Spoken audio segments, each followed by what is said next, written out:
My name is Ethan. Welcome to Creature Guide Live Prehistoric News. We have now changed our format. You can catch our current animal news at Creature Guide Live Animal and our live streams at Creature Guide Live TV. Now, let's dive into the prehistoric news of the day.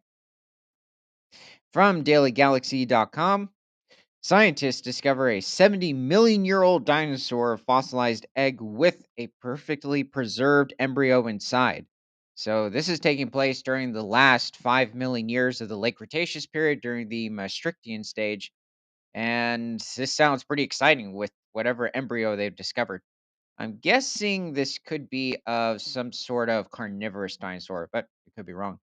A mysterious fossilized egg sat unnoticed for years in a Chinese museum until a crack revealed something astonishing inside. These seem to be hadrosaurs. This looks like of a some sort of a replica of a hadrosaur nest, possibly from the 1980s, but it could be 90s. I thought we were hatching dinosaurs here. Uh, hopefully, that'd be nice.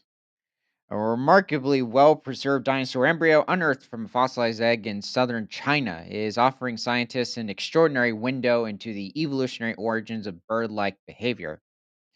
Dating back more than 70 million years, the fossil, nicknamed Baby Ying Liang, is one of the most complete dinosaur embryos ever discovered, and its curled posture has stunned paleontologists. This sounds like something that you would name a theropod dinosaur, so possibly a predatory dinosaur, but you also did have a small branch of herbivorous theropods, especially the therizinosaurs, which it could be possible maybe they found one. That would be really interesting, finding a preserved therizinosaur embryo. So let's see. Published in the peer reviewed journal iScience Cell Press, the study outlines the embryo's tucking posture and advanced behavior associated with birds just before hatching.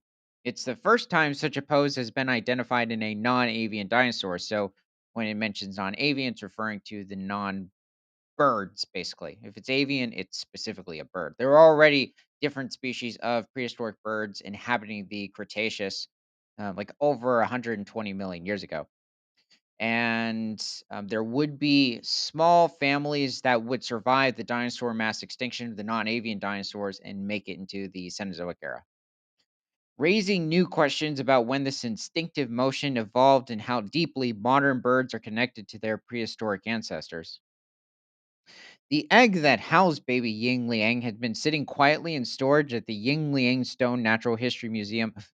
They named it after the museum in Fujian province for over a decade. It came from a fossil cache donated in 2000, likely discovered during construction in the Shahe Industrial Park near Gansu, a well known fossil site in Jiangxi province. But it wasn't until 2015 that a museum staff member spotted bones protruding through a small crack in the shell.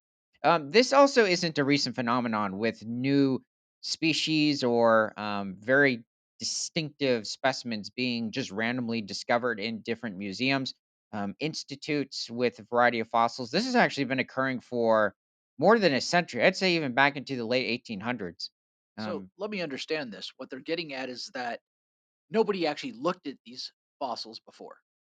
yeah, many times when it comes to paleontology, this just doesn't happen with dinosaurs. Happens with prehistoric mammals, different types of reptiles as well.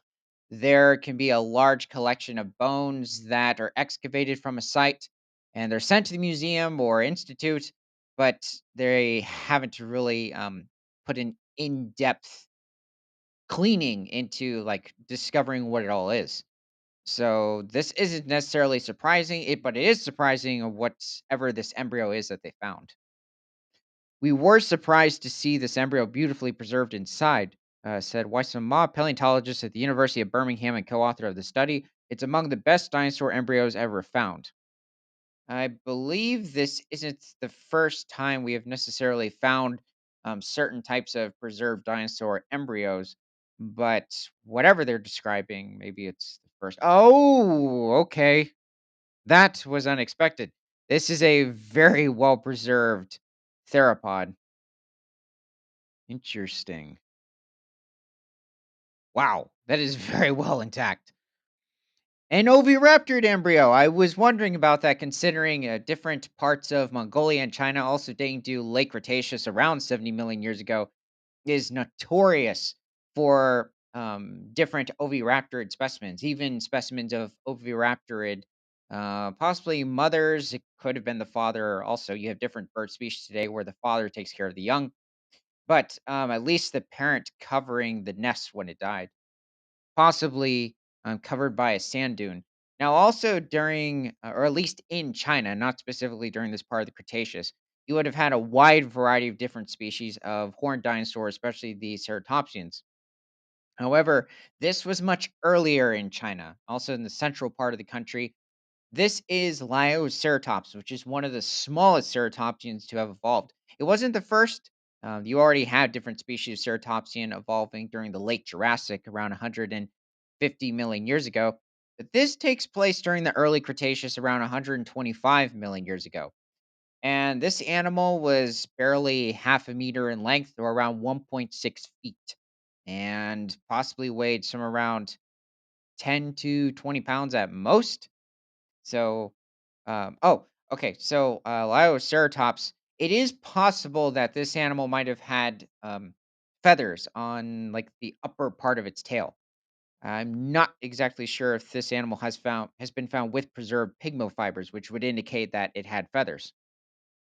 But this is the preserved skull of Lioceratops, and despite its small size, I'm actually quite surprised that we have this intact of a skull, only because just of how delicate the animal possibly could have been, or I don't know. Let me know in the comments if you think that these smaller horned dinosaurs would have been quite robust. Many people, or some, when they tend to think of the small horned dinosaurs, tend to think of something like Protoceratops, which is quite large compared to Lioceratops. Protoceratops could have reached somewhere between 200 to 300 pounds, basically the size of a warthog, and also lived much later. In fact, the same time in Mongolia that the embryo was discovered of the oviraptor. But Lioceratops, it's very possible that this animal was feeding on different species of ferns, flowering plants. It's 125 million years ago, so flowers would have already have dominated the landscape. There might not have been a large variety of different species of flowers, like compared to later in the Cretaceous, and then especially the Cenozoic era. But during this time, there would have been a variety of species, but probably for the most part, munching on different ferns. And this animal, it's interesting. There are certain ceratopsians, the smaller ones, that possibly were mostly bipedal, only walking on two legs, whereas Lioceratops, looking at the size of the forelimbs compared to the hind limbs, it's very possible it could have walked on all fours. You might have had it where the mammals at the time might have preyed on the smaller, younger Lioceratops, considering it's one of the smallest ceratopsians there ever was. So, this is a very good depiction of what could have occurred in prehistoric China. You also have the Abrosaurus. Now, this animal existed much further back into the mid Jurassic. So, this is somewhere between 165 and 170 million years ago in what was it? China. So when it comes to Abrosaurus, this is one of the first Macroninian sauropods. And the Macroninians would consist of different species of titanosaurs as well as chimerosaurs. And during the Jurassic, the chimerosaurs, they were a branch of the Macroninians, and they had quite roundish to an extent, skulls. Now, when you look at Abrosaurus, it has a bit more of a slender or more longer, narrow shaped skull than something like Chimerosaurus. But Chimerosaurus existed much later into the Jurassic, around 150 million years ago, over in Colorado and Utah. So they possibly might have occupied different types of ecosystems. And Abrosaurus was also much smaller than the Chimerosaurus. Chimerosaurus could reach over 60 feet in length, whereas Abrosaurus was somewhere around 30 feet, around 9 meters, probably weighed somewhere between 3 to 4 tons. And I will say, I find these very striking illustrations. This is probably a little more realistic, but the problem is that this specific Chimerosaur Abrosaurus, it does not have lips, and they should be covering the teeth. Now, here's the thing. I'm calling it a chimerosaur because technically at the moment it doesn't have a distinct family labeled at the moment, but it's just when you look at the shape of their skull, um, it looks very close to a Camarasaur when looking at all these reconstructions, but also just the shape of the skull. It's been found of Abrasaurus in general. So let's keep going. Roughly 27 centimeters long, so it's close to a foot, probably around 11 inches. The embryo belonged to an Oviraptorosaur, a group of feathered bird-like theropod dinosaurs that lived during the late Cretaceous period. These now it is mentioning that it's an Oviraptorosaur and not an Oviraptorid, and there is a bit of a difference. Technically, all Oviraptorids are Oviraptorosaurs, but not all Oviraptorosaurs are Oviraptorids. So, we don't know. Now, being in China around this point, I mean, it's possible it could be Oviraptor, but Oviraptor is more of a Mongolian dinosaur at this point, not necessarily Chinese. These dinosaurs are thought to be close relatives of modern birds, though not direct ancestors. Yes, these are not the direct ancestors to modern birds. There are already different groups of flying birds existing at this point that would lead on to modern birds. So let's see. What makes this discovery so unusual isn't just its preservation, but the embryo's exact position. Its head is tucked towards its body, feet on either side, spine curved around the bottom of the egg. This is eerily similar to what scientists observe in bird embryos shortly before they hatch. A movement controlled by the central nervous system, critical to ensuring a successful emergence from the shell. Wow. That's a really good reconstruction. I like how they gave it a minimal amount of feathers, which is close to what you see in different young bird hatchlings. So they didn't make it very fluffy. And that's good to see. I have a question. Is this would this be considered a complete dinosaur found in the egg? Um, well, let's say this animal had pigmo or feathers when it was born, and there weren't any pigmo fibers preserved. Possibly not, because I'm just including that. No, I just Um, meant it's pretty well. It's very much intact. that's every bone, isn't it? Yeah, compared to most dinosaur specimens, yes, this is a very well preserved embryo. Like I'm guessing this is a skull in this region. That looks pretty good. Think possibly missing part of the tail, but compared to most specimens, that's great. Modern birds that fail to achieve this position often don't survive hatching, according to hatchery data and embryological studies. The team behind the find believes this pre hatching tucking behavior could have evolved earlier than previously assumed, possibly originating with theropod dinosaurs. Until now, this behavior had never been identified in dinosaurs outside of the avian lineage. Uh, oh, I see what they're getting at. So, this is also the first embryo to be discovered in that distinct position. And at least possibly with the hadrosaur um, embryos that we have discovered, which when I'm referring to the hadrosaurs, I'm referring to the herbivorous or plant eating duck-billed dinosaurs during the late Cretaceous period, which also there would have been certain hadrosaurs that coexisted with these oviraptorids. Um, but yeah, I don't believe there have been any that have been found in this distinct tucking position. So it's good to see. This little prenatal dinosaur looks just like a baby bird curled in its egg. It's more evidence that many traits we consider uniquely avian actually evolved long before birds appeared. Um, well, technically, I mean, like I said, you already had birds existing with the first species of oviraptorids. I think what it is saying is this isn't just a avian trait.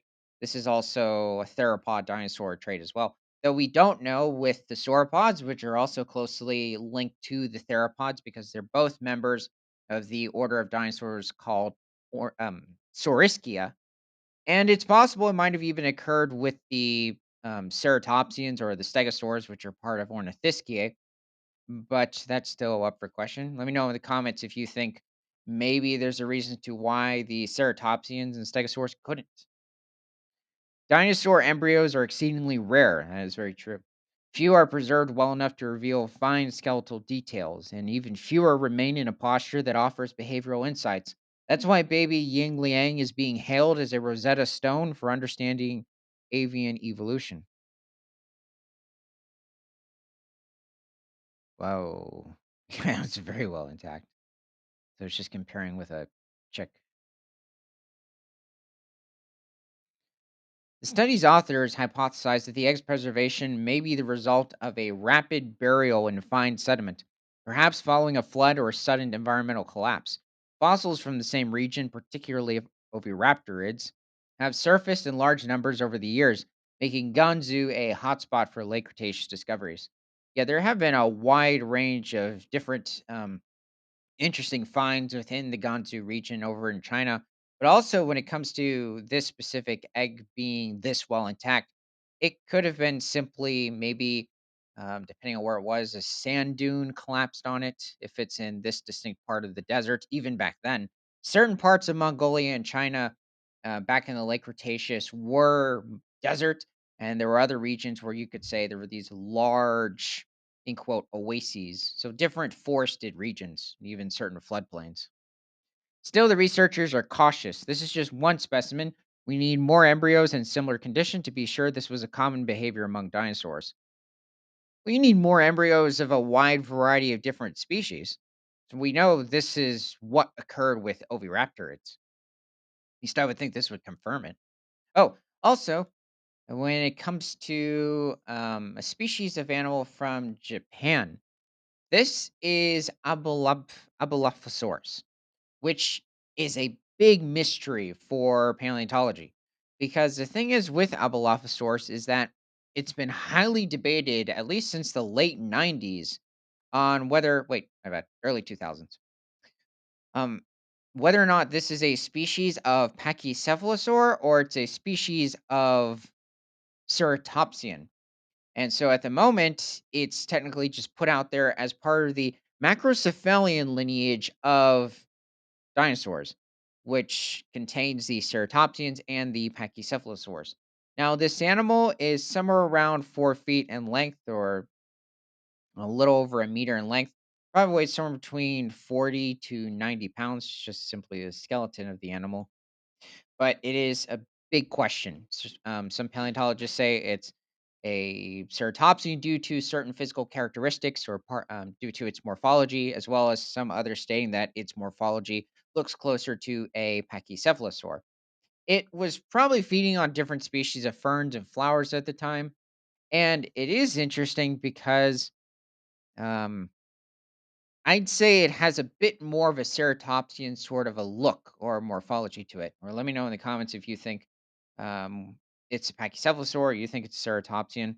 It does seem to have more of a bipedal sort of a physique because its arms, though larger compared to its body size than certain other bipedal animals, it doesn't. They seem a bit too small for quadrupedal gait. So the implications go beyond. Oh, by the way, this animal existed in Japan somewhere around 100 and somewhere between 130 and 140 million years ago. It's a big mystery with this individual.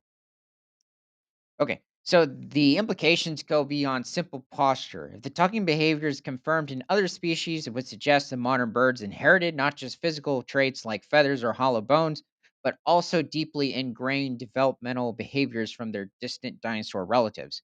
And while it may sound like the stuff of science fiction, baby Ying Liang is now a very real piece of evolutionary evidence. It connects the dots between the ancient world of theropods and the birds we see today flitting through the trees, hatching from nests, and instinctively curling into shells just as their ancestors once did.